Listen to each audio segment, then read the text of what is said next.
Before you install ClawdBot, or if you already have it running, you need to watch this entire video. Because right now, over 900 ClawdBot users have their entire digital lives exposed on the public internet, API keys, private messages, SSH, credential, cryptocurrency wallets, everything, and a lot of them have no idea.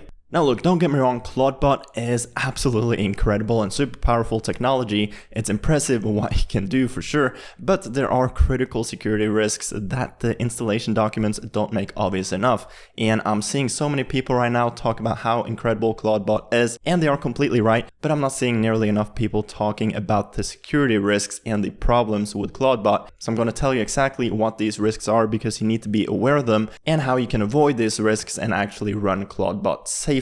Now, I'm sure you know what ClawdBot is, but if not, it's not a web application. It basically lives on your computer and you can give it complete access to your device. It can basically do anything that you can do on your computer. And you can then connect it to any messaging service like Telegram or WhatsApp and just message it and give it instructions on your phone while you're out and about. And it does all of these tasks on your computer for you. But if you set up ClawdBot in the most basic way, you're basically giving it complete access to your entire life. And this isn't any sort of bug, it's by design. It has to have that access to basically do what it promises to do. Now, a security researcher named Jameson O'Reilly did some research and he found that over 900 ClawdBot gateways are completely exposed, no authentication, no password, no protection. Basically anyone with a web browser could access them. Now another big issue is that without proper instructions and guardrails and limits, the API bills can rack up super quickly. I've seen so many people post on X about how ClawdBot are running up their API bills to $100, if not more,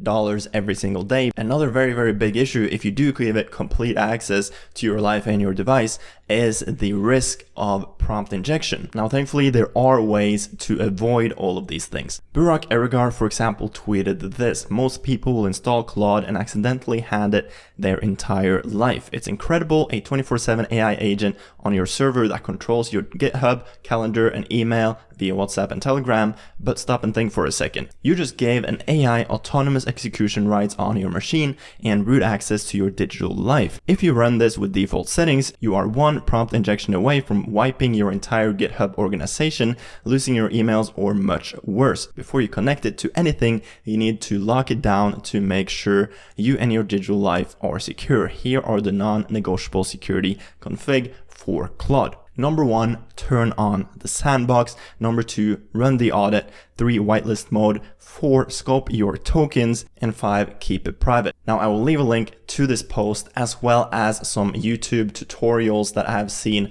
that will help you set up ClawdBot in the safe and correct way, and all the other articles that I have read over the past few days regarding the security concerns of ClawdBot. But this video is basically nothing more than a warning. If you are brand new to ClawdBot, if you're not a developer, not a very technical person, you're new, you're kind of fresh to AI and you just came across ClawdBot and you want to give it a go, I just want you to be aware of these security risks and concerns. Set it up correctly so that you don't get hacked or all of your data gets exposed. Me and my business partner will be posting loads of content about how to properly use AI to have a big impact on your business and your personal life. Now make sure to deploy AI responsibly. I'll see you in the next one and I hope you have an amazing rest of your day.